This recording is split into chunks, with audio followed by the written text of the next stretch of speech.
So the first step to reprogram your subconscious mind is the recognition that you are not your thoughts. You are the observer behind your thoughts.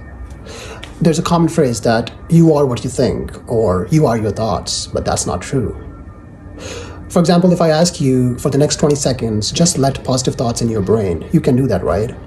So the question is, who is that thing that let only positive thoughts in the brain? That's your consciousness. That's you. A 2020 study from Queen's University, Canada revealed that a human mind thinks on average 6.5 thoughts per minute. That's roughly 9,000 thoughts per day.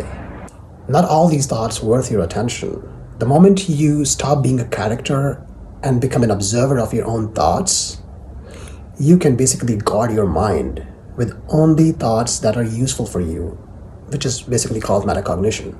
And if you manage to create a little gap between stimulus and reaction, thought and your association with it, well, this little time frame, this little gap is where transformation happens. The second step is the recognition of the negative thoughts and limiting beliefs. So now that you have the awareness, you can identify the limiting thoughts which are holding you back, but without judgment.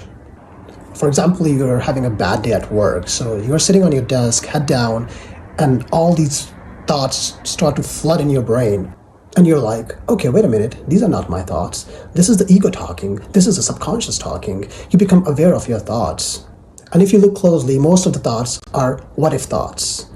And all the what-if thoughts are basically assumptions. So why would you drain your energy for something which is just an assumption, which could or could not happen in the future? That doesn't make sense. And here comes the last part of reprogramming. You consciously plug positive thoughts and beliefs in your mind, backed by genuine and authentic feeling. But the feeling is the key here.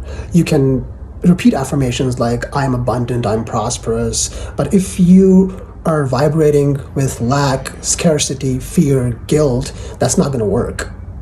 And these new thoughts and beliefs with emotional intensity is what's going to make new neural pathways in your brain, which is called neuroplasticity.